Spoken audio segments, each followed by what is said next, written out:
Veteran cricket commentator Tony Cozier believes there is discord within the West Indies camp that needs to be dealt with urgently. Cozier is concerned about the manner in which the Windies have been losing matches, sustaining regular injuries, and the comments about disunity within the camp. We won 6 test matches in a row. We beat New Zealand here in the Caribbean, the same New Zealand now that are humiliating us in New Zealand. So something other than the cricket has to be wrong. Has to be wrong within the team itself, and it manifests itself on the field of play. When you're unhappy within a team, you're going to show it on the field, and that's what I can see happening. Cozier was speaking as a guest on United Insurance's cricket program Line and Length, and you can catch that episode, which also includes revelations from Dwayne Smith, tonight on CBC TV8 from 7:35. Meanwhile, the Windies are hoping to have Ravi Rampal back for the 5th and final one-day international against New Zealand as they look to draw the series. Now, Rampal missed the 4th match after sustaining a finger injury. Head coach Otis Gibson is hopeful he will be able to play in the match at Hamilton, but he knows he might be without Darren Sammy for a little longer. Ravi's a tough guy, and I think if when we get to Hamilton, as long as there's no pain, it's his left hand, so it's not going to affect his bowling that much. Obviously, only his fielding comes into play and batting at the end. He bats 11, so once we can get him pain free, I'm pretty sure that he will get out on the park because he's that sort of character. Darren Sammy, at the moment he's still limping around a bit, so we're not sure how he's gonna travel, but he's staying here with us for a little bit longer.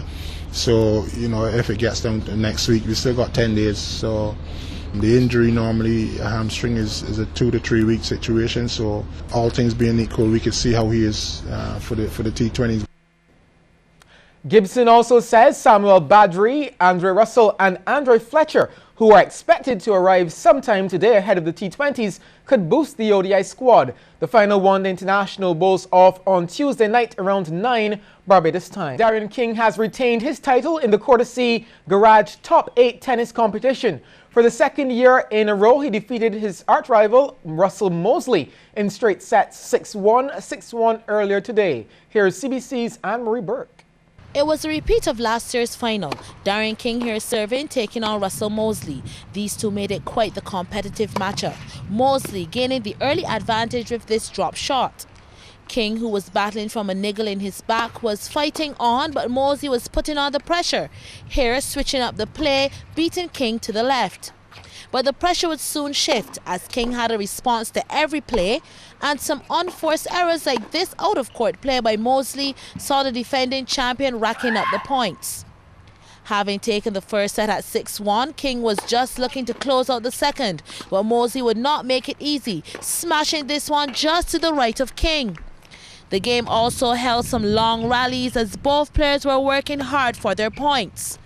Mosley comes to the net for the drop shot, but King is right there to respond. He was really holding his own. So set and match point. Mosley with the serve. King returns down through centre court and retains the top title in the Courtesy Garage Top 8 tennis competition.